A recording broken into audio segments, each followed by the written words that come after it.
Let's go. Shoot in the head! Hey, run! Run, Tracy! All that's left is to record what's happening for whoever remains when it's over.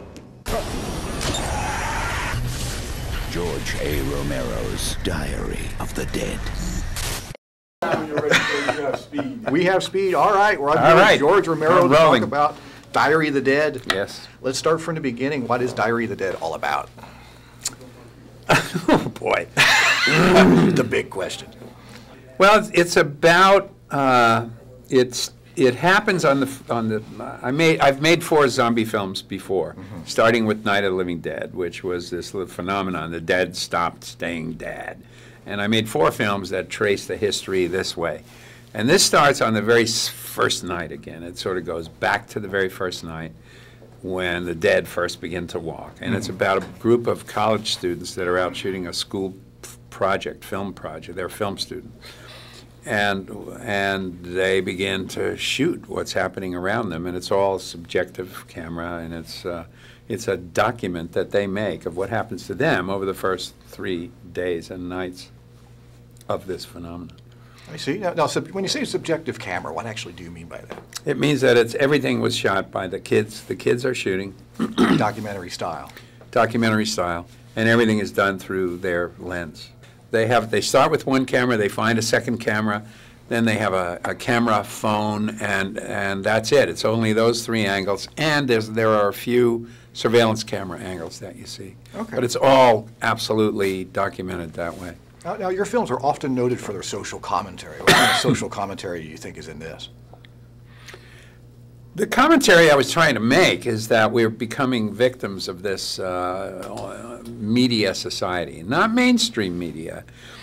You know, in the old days there were 3 networks, and maybe they were lying to us, or maybe they were spinning or twisting things.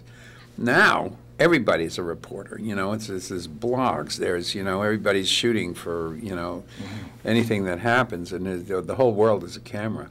So that's what it's about. It's about sort of the dangers of that and to not be obsessed by that. I mean, one of the main characters in the film becomes obsessed with being a reporter and recording this to the point where he loses track of his own survival. I mean, he loses track of his own, what he has to do in order to survive.